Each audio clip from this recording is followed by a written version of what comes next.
Hello बच्चों, let's see this question. This question says a 0.5 kg ball is thrown up with the initial speed 40 meter per second and reaches a maximum height 8 meter. How much energy is dissipated by a air drag and on a ball during ascent? Yes, तो इन चारों options में हमें correct option tick करना है. तो first of all the key concept of this question is work energy theorem. Work energy theorem. तो let's see this question. तो let's see this solution of this question.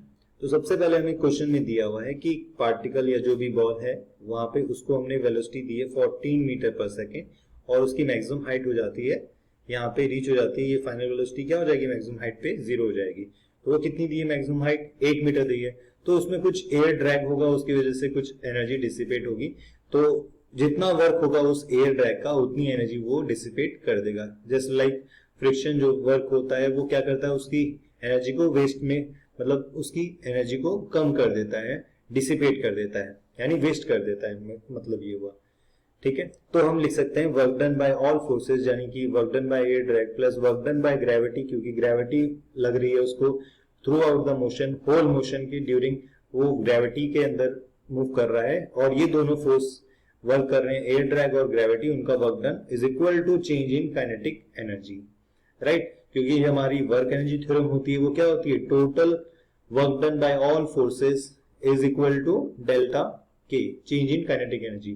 तो हम लिख सकते हैं work done by air drag which is equal to यहाँ पे delta K और minus work done by gravity.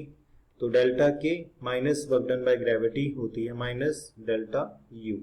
तो ये आ जाएगा माइनस माइनस प्लस, तो ये अपने पास में change in kinetic energy plus change in potential energy. तो ये आ जाएगा work done by air drag, right.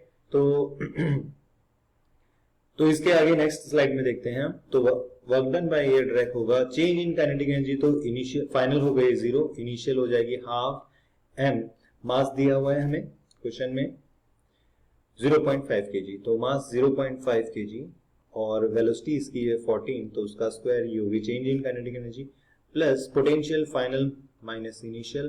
तो हमेशा पोटेंशियल एनर्जी के लिए हमें एक रेफरेंस पॉइंट की जरूरत होती है.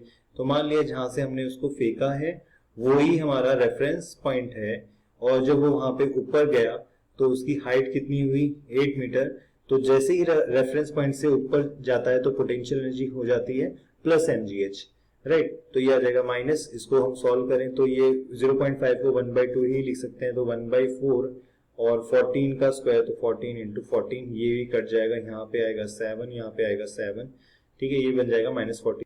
तो फाइनल पोटेंशियल एनर्जी क्या हो जाएगी, रेफरेंस पॉइंट के ऊपर है तो वो हो जाएगी mgh. तो मास दिया हुआ है 0.5, 1/2 लिख लेंगे, g की जगह 9.8 और h की जगह 8 मीटर. माइनस इनिशियल तो क्या है, रेफरेंस पॉइंट पे, तो वो तो क्या हो गया, 0 हो गया, राइट.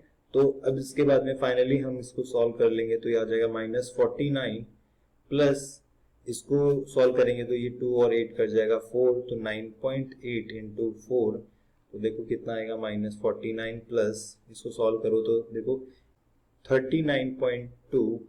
तो इसको सॉल्व करने पे देखो क्या मिलेगा, हमें शायद वैल्यू मिलेगी -9.8 अप्रोक्सीमेट, आई थिंक. देखो ये वैल्यू मिल रही है या नहीं मिल रही है, देखो 49 को माइनस करेंगे 39.2 से, ये 0 है तो यहाँ से कैरी लेंगे इधर 3 और यहाँ पे 18, इधर बच जाएगा 10, इधर 2 और यहाँ पे 9. ओके, हाँ सॉरी 9.8. तो our answer will be fourth option will be our correct answer. So I hope this solution is understood to you. Thank you so much. All the best.